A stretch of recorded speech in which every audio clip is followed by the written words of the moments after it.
doesn't take long time for product to design these PLC systems. And then even you can also change the program. Okay, if the manufacturer is correct, means this PLC can embedded system code can once again reconfigure, writing the program in the system. And also we are discussed in the previous class that there is a commercial uptime of the self component. The component is a COPs. Okay, it is can use for the this kind of embedded core processor can be used for commercial applications, and then it can be maybe developed uh, around a general purpose or a domain specific processor. Okay, and then what is the major disadvantages using this type of system? Uh,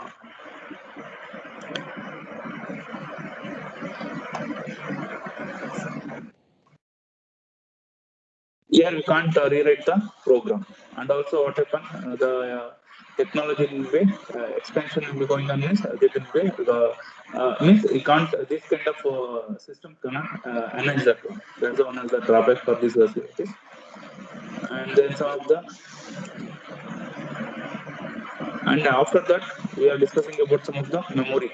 Okay, what is the memory part in the embedded system? This is one of the main part of this embedded systems. Okay, here we have two types of memory parts will be there. One is on-chip memory and then off-chip memory. On-chip memory means it means that the memory will be inbuilt in the particular processor controllers. Off-chip is nothing but externally you should connect to the externally you should connect to the particular processor or microcontrollers.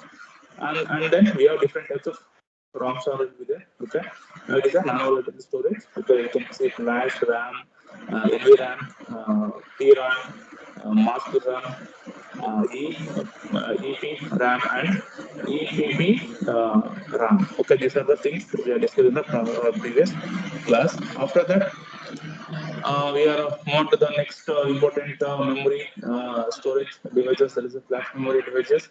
It is a combination of the two. Okay, is the electronically erasable programmable ROM technology, uh, and also it has a ROM technology also. In ROM, what happen? Storage capacity will be very high, but in electronic programmable RAM system, we have less storage, but we can easily erase the electronically by using the electronic gates. We can erase the program and rewrite the program in the particular memory. Okay.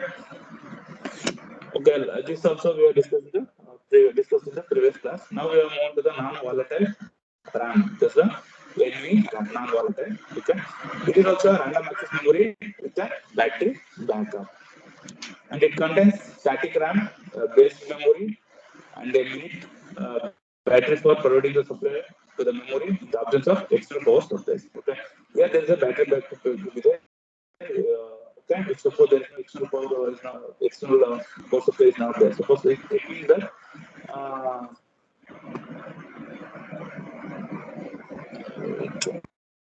Rupa is there. Okay, it means that suppose the power system will be not there. We should protect our RAM. Okay, that's why we should use some backup power supply for this non-volatile RAM.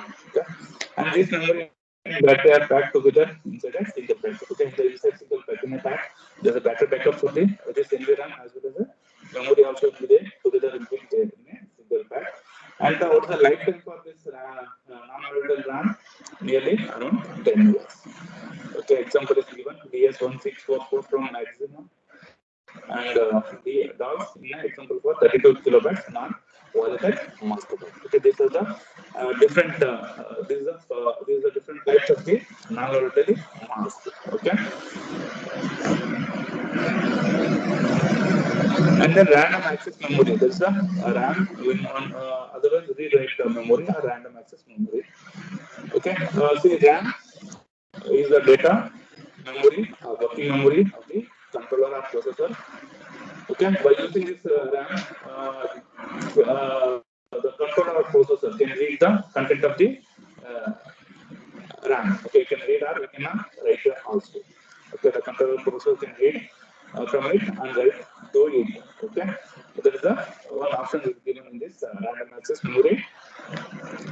See, RAM is direct memory access. We can access the desired memory location directly without the need for transferring through the entire memory location to read the desired memory portion. That is a random access memory location. It means that it is nothing but we can easily access the what is the exact desired locations. Okay, without any needing any transferring any buses, we can easily directly access the particular memory location. Okay, that's why it is also called as a random access memory. Randomly, we can access the anytime we can access the memory, direct access memory. Okay, it is the constant to the sequential access memory, where the desired memory location is accessible by either transferring through the entire memory or a seek method. Seek means identifying the method to the magnetic types or CD-ROM, etc. For example, sequential access memory. Okay, it's another type of random access memory is called the seeking method. Through this, see, we have initially we are using some of the magnetic types earlier, and then after the CD-ROM, now there will be different types of memory. It will be there. Okay. Through that also you can identify them. This you can access this memory through this magnetic tapes, magnetic cassettes. You can call it as cassettes. Okay, in earlier days, how the information will be stored or audio video through the magnetic tapes. Okay, after that CD-ROMs. Okay, these are the example for the memory access. You can easily access this memory through the processor. Okay, that is called as random access memory. And then in the random access memory, there is a three category. The one is the SRAM, DRAM, NV, RAM, non-volatile RAM, DRAM, static RAM. Okay, those are dynamic RAM and static RAM, and then non-volatile RAM. You have three categories are there. Static RAM, actually SRAM is nothing but static. Static means store the data in the form of voltage. Okay, store the data in the form of the voltage, and then made up of by flip-flops. Okay, it is made up of by the flip-flops of the circuits. Okay, we know that thinking is that based on that, it will be work. Based on those flip-flops to table, it will be work. Okay, that's why that's it is called static RAM. Store the data in terms of the voltage. And static RAM is faster than the RAM available. Okay, it is very faster because they are using this logic gate technology for this storing the message. In typically implementation of SRAM cell bits is realized using the 6 transistors. Okay, or 6 transistors. Transistor is nothing but it is a MOSFET. MOSFET, IGBT, BJT, these are the transistors. Actually, for implementation of this static RAM, they are using it transistor technology. It means that gate, the design gate will be realized by using the 6 transistor gate technology. Here, the transistor can use as a MOSFET. Yeah, tell me. Sir, your voice is echo, sir. Okay. And even slide also not visible, sir. 1 minute.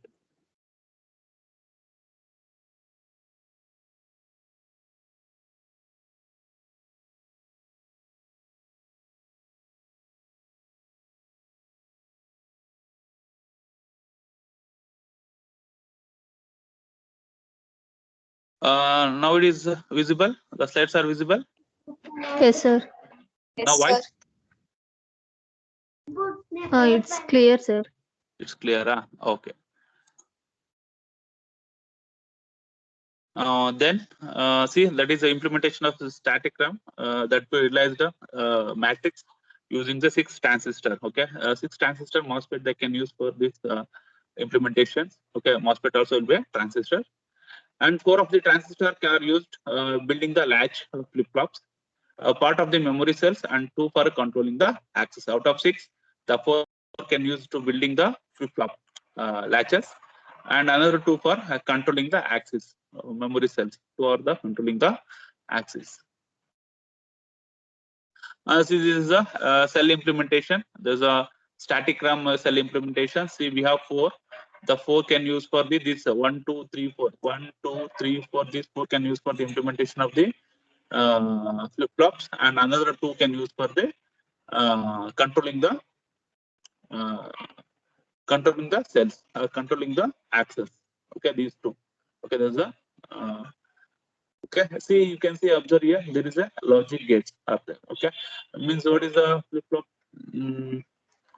Okay, these are logic gates we can use. You know that here they are not mentioned which type of flip-flops are used in this static RAM. Okay, generally JK flip-flop they are using.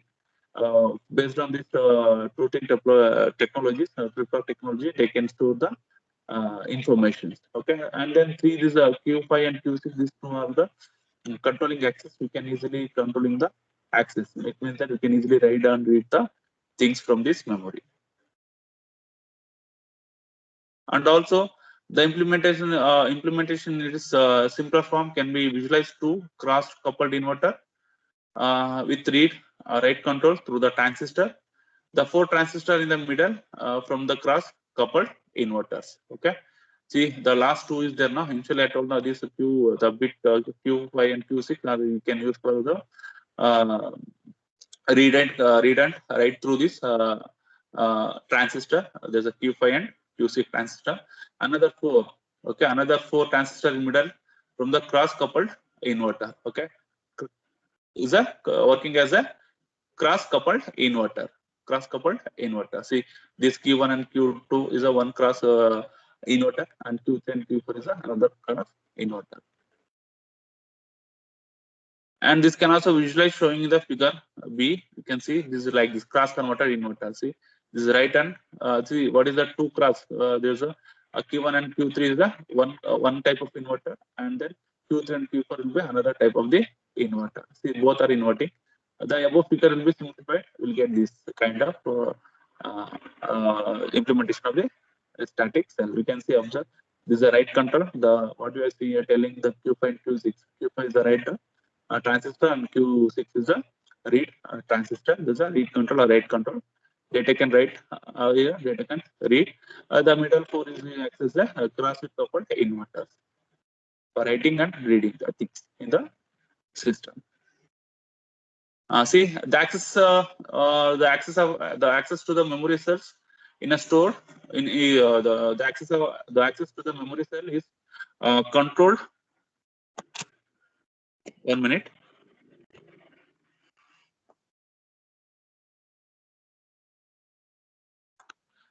See, the access to the memory cell is controlled by word line, which is controlled the access transistor. There's a MOSFET Q5 and Q6. This access transistor control to connect the bit lines. There's a B and B bar. You can see this. This is a bit B. This is a bit B line B, and this is a bit line B bar. Okay, this is a bar representation. Okay, in order to write the value of the memory cell, apply the desired value to the control lines. Okay, from writing 1, making B1, and B bar is equal to 0. Okay, if you want to controlling these lines for writing means the logic will be 1, and making B will be 1, and B bar will be 0. If you're writing 1, then making both B and B bar, B will be 1 and B bar will be 0. For writing 0, suppose they are not writing 0, then make B will be 0 and B bar will be 1. Okay, and assert the word line, make word line is length. This operation is latches the bit written in the flip flop. Okay, this is a writing control line. If you want to write it, writing is nothing but is 1. If not writing means is a 0. During that the time, the logic gates, the transistor Q5 and Q6, there's a bit logic is there now. That is B will make as a 0, 1, and B bar will make as a 0 for the writing options. If there is no writing option, means the immediately the bit lines should be B is equal to 0 and B bar is equal to 1. And similarly for reading the content of the memory cells. Okay, for reading the content of the memory, if you want to read the content of the memory cell, then I set the both B and B bar bit lines 1 and set word line to 1. Okay, for reading the content of the memory cells, then we can the bit line should be both B and B bar will be 1, and also set the word line will be 1. Okay, then there is a limitation for the SRAM. It is a low capacity and also high cost. The cost of SRAM will be very high compared to the normal RAM. Okay, and then capacity will be very less. Okay. The next one is the next another type of the RAM. We have three RAM. Is there non-volatile RAM, dynamic RAM, and then static RAM. Now the second version of the RAM is the dynamic RAM. Okay, the dynamic RAM stores the data in the form of charge.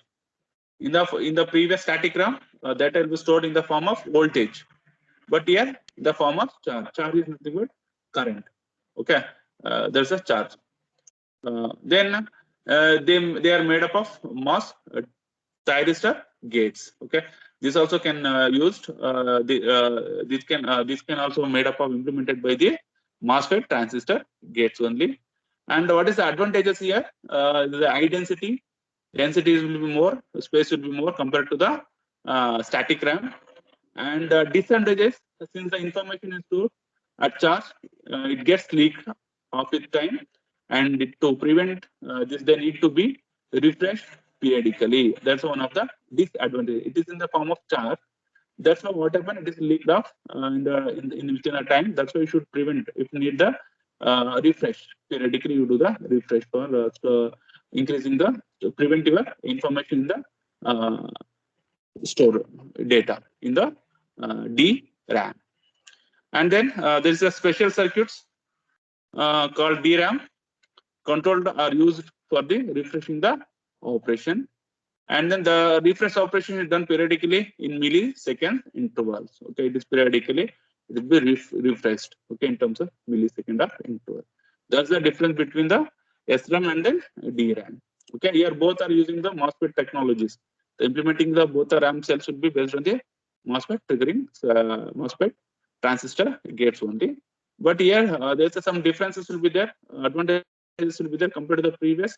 The cost will be goes on increases, but the capacity will be less. Here the cost will be less, and it will be high density. Okay, and one more disadvantage means periodically we need to refresh the data. Okay, to data. That's a one disadvantages. See, there is a figure. There's a DRAM cell implementation. This is a line bit. This is a word line. This is a MOS transistor. Okay. In the figure, you can say MOS transistor. In the figure illustrated, the typical implementation of DRAM cells. The MOSFET acts as a gate for the incoming and outgoing the data, whereas the capacitor acts as the bit storage unit. It means that through this MOSFET only, MOS transistor only, we can send and receive the data. Okay. Data. If you turn based on the triggering, okay, we can see observe here. These are made up of the MOSFET transistor gate. You should give the continuous gate drive, then only it will be turned on. If you remove the gate drive, automatically it does not turn on. Okay, based on that technology, they can access the data, incoming and outgoing data. Outgoing data will be controlled. Okay, between this word line and bit line data. And initially the capacitor acts as a bit storage unit. Okay, clear? Any doubt regarding this? See, very simple technology they are used in the dynamic RAM. There's a triggering MOS transistor. Okay, MOS transistor triggering. Triggering, when it is triggered means you can incoming the data. When is triggered off, outgoing the data. Based on the technology, they will implement the dynamic RAM. Okay. And then next is the comparison between these two RAMs. Okay, there's a static RAM cell and then a dynamic RAM cell. Okay, here they made up of a six CMOS transistor. Here made up of a MOSFET and capacitor. Okay, the capacitor can use for the bit storage. Okay, of the data, and it does not require any refreshing. Here periodically we do the refreshing. Then only we print your data in the system. Okay, and then the third differentiation is low capacities. It means less density. The storage capacity is very less. Here the storage capacity will be more. Okay, and also it is a less expensive. It is a more expensive, but it is a fast operations. Okay, in the static RAM, it operates in fast. Within 10 nanoseconds, we can access the memory you can access memory or in terms of 10 nanoseconds. Here it is a slower in operation due to the every millisecond the data will be refreshed. Okay, that's why it takes some time. That's why it is a slow operation, and typically access the time will be 60 nanoseconds. Okay, write operation is faster than read operation. One more thing here, observe here, the write operation will be more faster than read operation. Okay, see, this is very simple differentiation between the static RAM and DRAM. Okay, any doubt regarding this? Any doubt?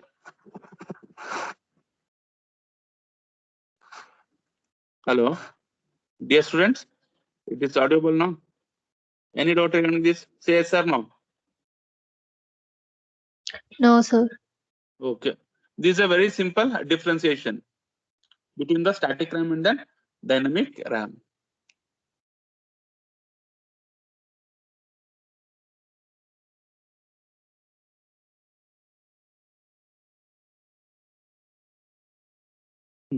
Next, the memory according to the type of interface. Okay, interface is nothing but connections. Okay, how to connect the memory with the processor or controller. Okay, clear about this one? Now we are moving to the next topic is the memory according to the type of interface. It means that if you want to connect the external memory to the microprocessor or microcontroller, what is the process? What is the method they follow to interface the memory with the processor and our microcontroller? Okay, then we can see there is a different types are there. There's some various types are there. One is the parallel interface. The second one is the serial interface like 12C, and third one is the serial peripheral interface, and fourth one is the single wire interconnected like DOS1 wire interface. Means based on this type of communication, this type of interface connections, we can access the memory. We can connect the memory to the particular processor or controller. Okay, one is the parallel interface. Now nowadays, what type of interface technology are there? There's a USB. Okay, universal serial bus. You can access the memory. You can connect the memory to the particular processor or controller or laptop anywhere. Correct now? Okay, in particularly for in embedded system, we have these kinds of connections, interface of memory with the processor.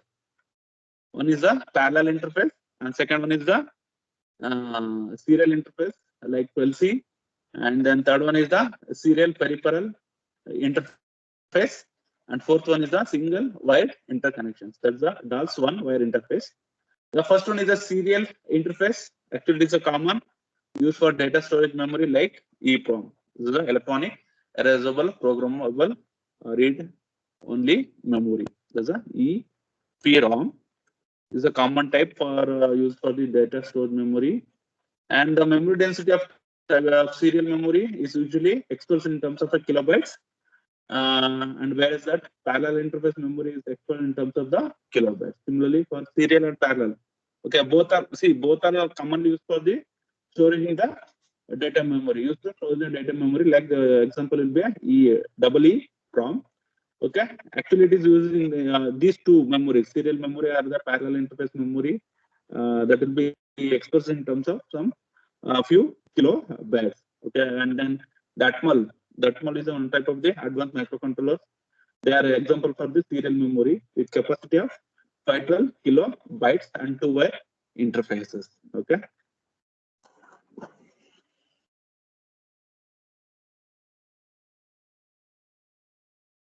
Next, memory shadowing. See, generally the execution of the program or configurations from a RAM is very slow. That will be now to 120 to 200 microseconds, nanoseconds, compared to the execution of from a RAM 40 to 70 seconds. Okay. RAM access is about 3 times as fast as RAM access. You can see, observe. They're given the difference between the RAM and ROM here. Okay. During the execution of during the execution time, whatever the configuration of the RAM will be take more time compared to the execution from RAM. Okay, it means that it is a 3 times, about 3 times will be faster than the RAM. Okay, and memory shadowing, it is a techniques are adopted to solve the execution speed problem in the processor based system. Because it's one of the techniques, shadowing techniques are introduced to solve the this execution speed problem in the processor based systems. Okay, in the processor based embedded system, it will take some long time to execute the instruction. That's why to solve these issues, they can use this memory shadow techniques. Actually, in computer system and video system, there will be a configuration including RAM called basic input output configuration RAM, or simply BIOS, BIOS. Okay, and BIOS store the hardware configuration information like addressing the assigned for various serial port and non-plug and play devices. Okay, by using BIOS, can easily configure the other serial ports as well as non-other non-plug or play the through this interface. You can also play the devices, and then usually it is read and the system is configured according to it during the system boot up, and it is time consuming. Actually, this kind of configuration you can install during the booting system only. Okay, that's why it takes some time. Consumption will be more for adapting this kind of hardware configurations.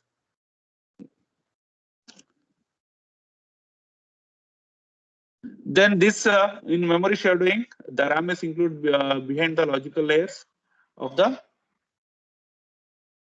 BIOS at its same address as the shadow to the BIOS. The first step that happens during the boot up is copying the BIOS to the shadow RAM and right the protecting the RAM. This enabling the BIOS reading. See, if you want to go installing your operating system, means through the boot only you can go and installing your system. Okay, in that they will asking these kind of configurations. Okay, and RAM is a volatile and it cannot hold the configuration data which is copied from the BIOS.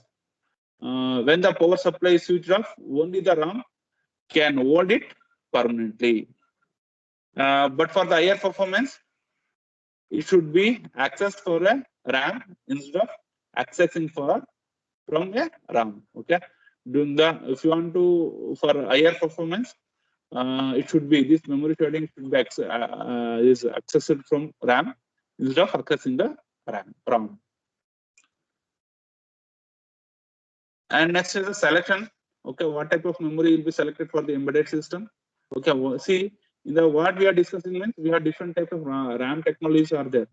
Okay, after that, which type of suitable for the which memory will be suitable for the embedded system? There is a memory selection for the embedded system. How the memory will be selected in the embedded system? Suppose any RAM processor, you can take any type of memory. How the memory will be fixed, slotted in the in the embedded system. Okay. Any doubt regarding this?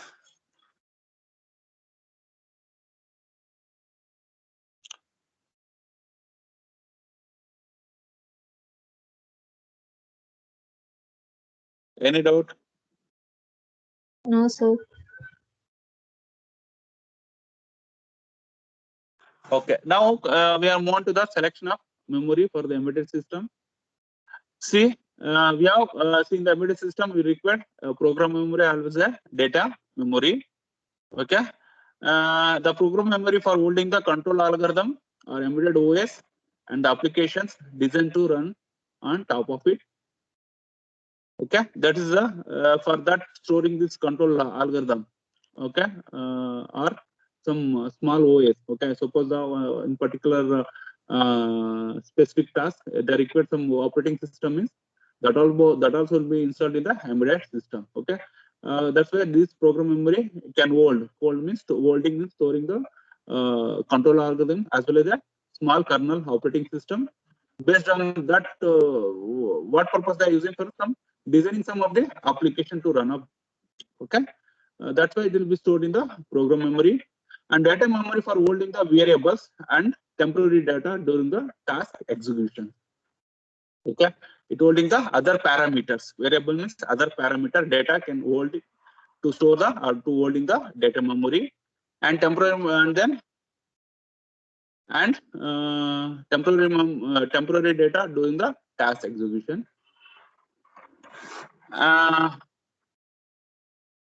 And memory for holding a non-volatile data like configuration data, lookup table, etc., which are modified by the application.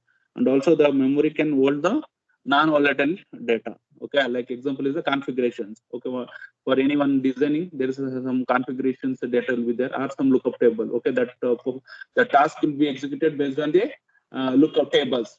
Okay, that also will be held in this particular memory. And the memory requirement for embedded system in terms of RAM and RAM. Okay, there's a two memories are there in terms of RAM and RAM. See, RAM will be a EEPROM, as flash RAM or non-volatile RAM. Okay, we have three different RAMs are used in the embedded system. Please hold on a time.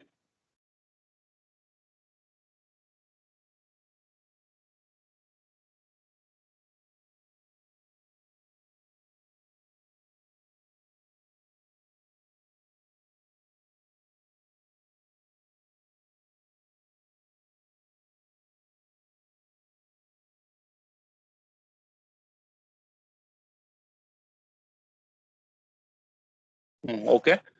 See here, the any embedded system, see any processor, if you go for your laptop or you can go for your smartphone, there's a two memory sections will be there. One is the RAM and another is the RAM.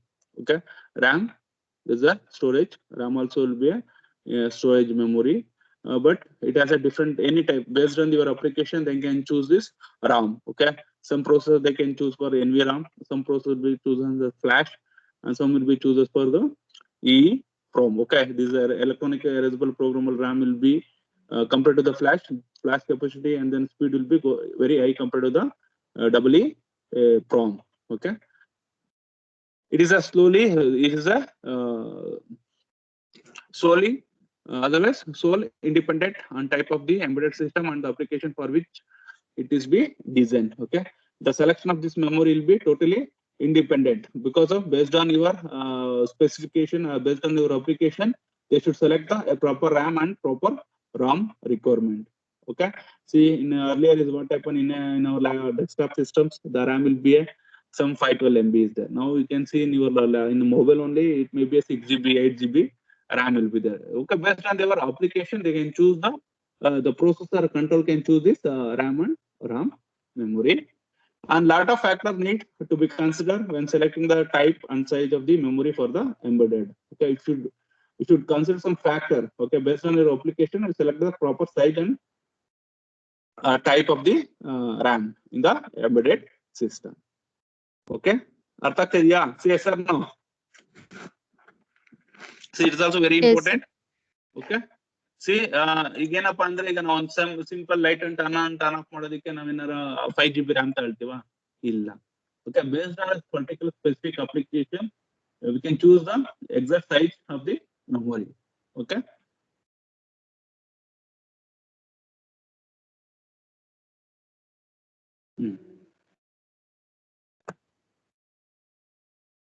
Next is the continue to the memory selection.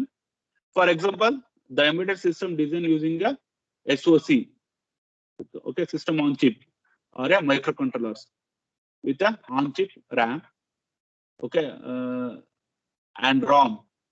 This flash or EEPROM, depending on the application, need the on chip RAM may be sufficient for the design the total system. So they give an example for if you go for designing any one system on chip or a microcontroller. Okay, in the microcontroller, the RAM will be inbuilt and ROM depending upon the application. ROM will be the ROM memory will be depend upon the application. We need to need the on chip RAM may be sufficient for the designing the total system. That's one example. And consider a simple electronic toy design. Okay, electronic toy design. See, electronic toy also, if suppose you car is there, no? Electronic moving toy car, that also having some embedded system. Okay, if you have to turn on to right or left or move back and move front means based on the we are giving the we should design a algorithm, control algorithm. Okay, based on your input, the control algorithm will be execute the instruction and it will be work as per your direction. Okay, same thing. Okay, everywhere we are using this embedded system, and that also we can store that particular memory control algorithm or control program means we need some memory. Okay, this is a data memory, and also we should execute the instruction in a particular time. That's why we need some the temporary memory. Okay, that's why based on that memory we can choose the size based on the application. We can choose a proper memory. Okay, then as the complexity of the requirement are less, okay, and data memory requirement are minimal. Okay, initially I told no, there is a complexity will be very few features you can add it for the particular electronic size and nothing, but for that particular design, you should choose the data memory.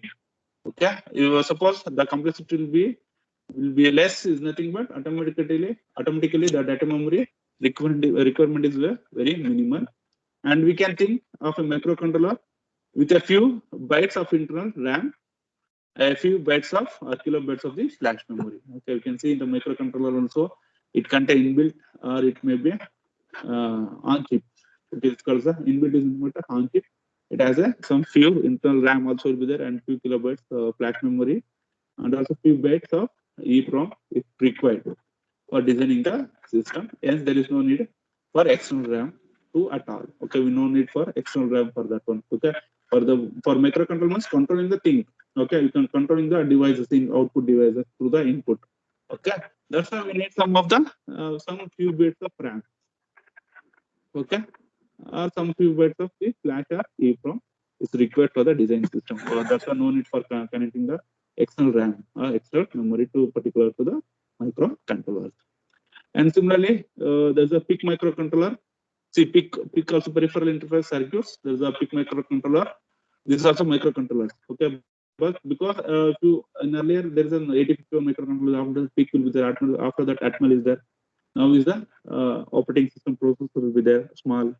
Okay, all are working in the same conditions only. Okay, in case of PIC microcontroller, devices satisfy the input output and memory requirement can be used in the in this case. Okay, based on satisfied the input output devices, they require the memory.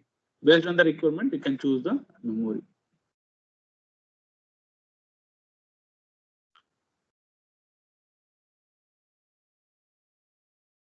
Okay, then next is the if the embedded system design is based on the RTOs, the RTOs require certain amount of RAM for the execution and RAM for storing the images. Okay, in the embedded based on this, based on the RTOs ಮುಖಾಂತರ ನಾವೇನಾರ design ಮಾಡಿದ್ರೆ RAM for the execution and RAM can store the some of the information. And then normally the binary code from RTOS kernel. See, kernel is one of the operating system they can use for the operating the this RTO system.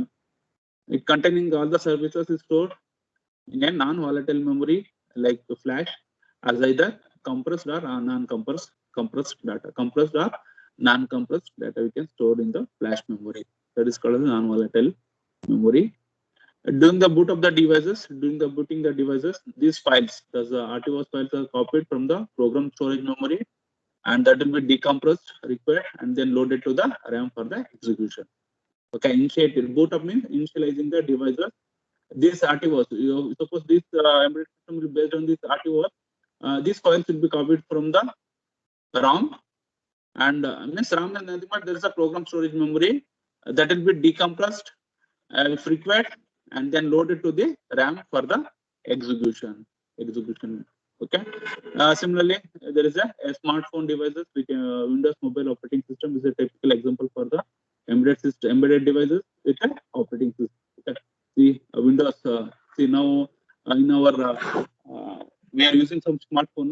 These are the embedded system based mobile phones. We are not using any Windows operating system. Correct? No? There's the Android. Android is one of the embedded system that's using here.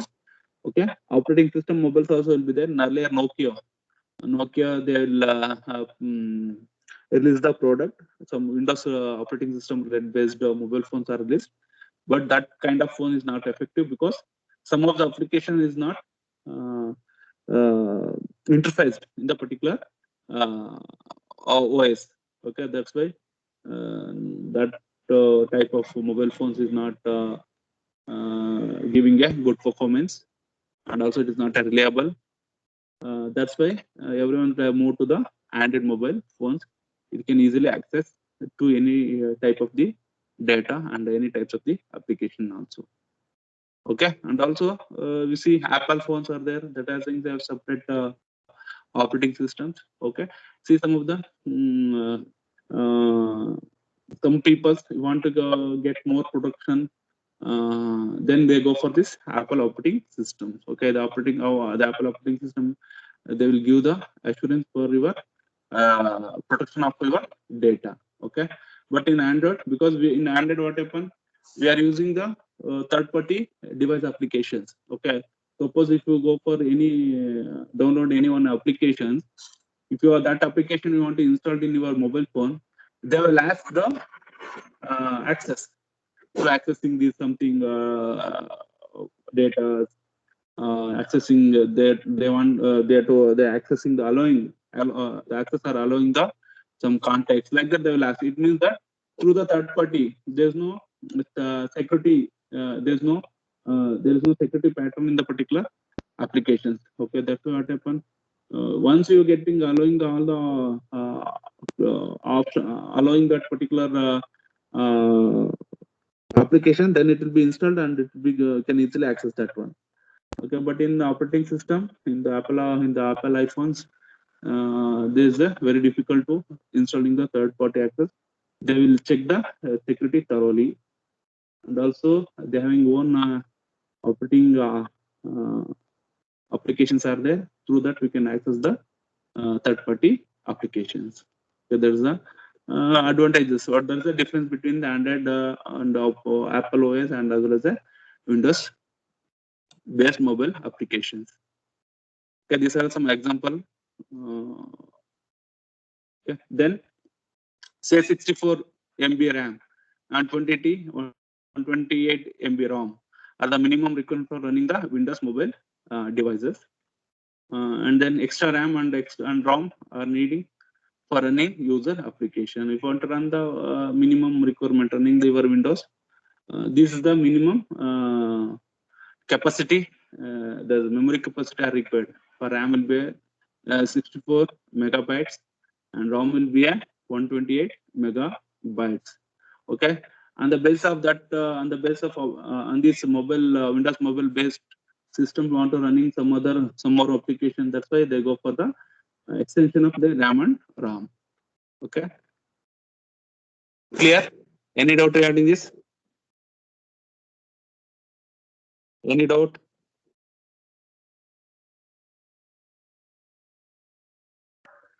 No, sir.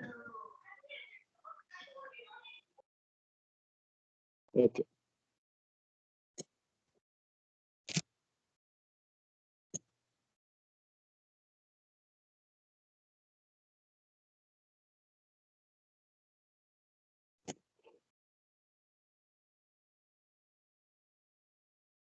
Dear students, I have sent the one link. That's a feedback link. Everyone should give the your valuable feedback. Okay. Today is the last date.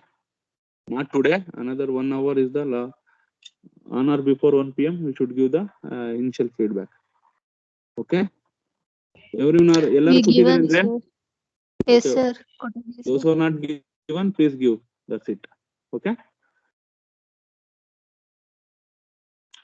Next is the representing the memory. Okay, how to representing the memory? There are two parameters are used to representing the memory. One is the size of the memory chip, and another one is the word size of the memory. Word size. It may be 8-bit, 12-bit, 16-bit, 24-bit, or 32-bit. Okay. Based on this, we can categorize the representing the memory. One is the size of the memory chip, and another one is the word size of the memory chip. Okay. See the memory density. Density is nothing but storage capacity. Okay. The memory storage expressed in terms of the number of memory bytes per chip. They've given some standard size here. There's a 512, 1024, so and then 2048. There's a 2 bytes, 2 kilobytes, and 4 kilobytes, 8 kilobytes, and 1 megabytes, etc. Okay. While selecting the memory size, the address range supported by the processor must also be considered. So selecting that, that memory should be supported to the processor. Now processor ಯಾವುದು ಅಂತ ಹೇಳೋದು ಈಗ Windows ಯಾವುದೋ ಒಂದು processor ಇರುತ್ತೆ, but that processor is not supporting the 1 megabyte memory.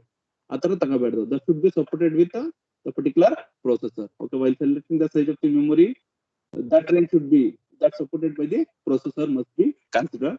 For example, the processor will be 16-bit, but the maximum number of memory location that addressed in this 16-bit memory location will be 2 to the power of 16 bits. We'll get 64 kilobytes. Okay, if you go for 16-bit controller, then you can choose a 64 kilobyte memory chip. Okay, you want suppose you take 1 megabyte means it is that memory is not supported to the not supported to the particular processor. That's why before choosing the RAM, you check the configuration of the processor. Based on the processor configuration, you should select the proper RAM. Okay. The entire memory range of support by the processor controller may not be available to the memory chip alone. It may be shared between the input-output and then IC and memory. And second is the what size of memory is the memory bits. Okay, initially told now that memory, the representing memory, another parameter will be in terms of the bits. Okay, it can be read or write together at a time. The word size should be a 4-bit, 8-bit, 12-bit, 64, 16-bit, 24-bit, or 32-bit, and so on. The word size supported by the chip must be match the data bus width of the processor and controller. If you want selecting this, suppose that is a 16-bit or 32-bit microcontroller microprocessor means the size of word size of the memory also will be a 16 per 16-bit processor. Or suppose you choosing the 32-bit processor means the word size of the memory also should be a 32 only. Okay, then only the both will be supported. Clear?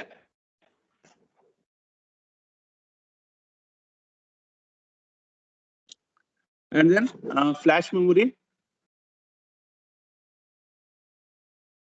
The flash memory is a popular choice for RAM. It's an in embedded application. That is very powerful because of the cost effective, and then use a solid state storage technology. Solid state storage technology means they're using some transistor technologies. Transistor are the solid state devices. Using that technologies, we can implementing the storage cells. Okay, and also they can use for mobile applications and for some of the power electronic devices. For some of the customer applications that are using this kind of flash memory. And then flash memory, there's a two types. One is a NAND and then NOR flash. NAND and NOR flash. See, NAND flash is high density, low cost, non-volatile storage memory. While NOR flash is less density and slightly expensive. If you compare it between the NAND and NOR flash, NAND will be will get highest storage capacities in terms of some few kilobytes, and also it has a low cost and non-volatile storage memory. But NOR will be a less density. The storage capacity will be few bytes, and this is lightly expensive. Okay, and then NOR flash support the execute the place technique for program execute in place. That will be XIP technology, which allows the execution of the code of memory for RAM itself without the need for occupying into the RAM, as in the case of conventional execution method. Okay, that's why in a good practice, we can use the combination of both NOR and NAND memory for storage memory requirement.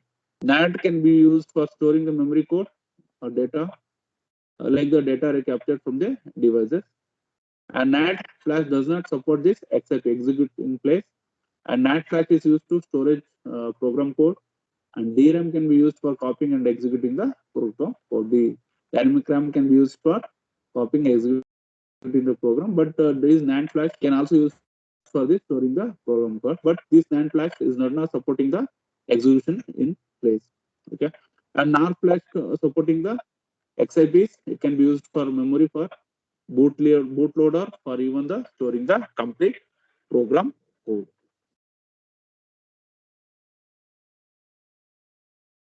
Okay, and then the EEPROM. Now we have given the overall view about this RAMs. Okay, if you go for flash, there's a two types will be NAND and based on NAND and NOR, based on your capacity storing density, you can choose that, or you can combine. You can choose the both the type of flash memories.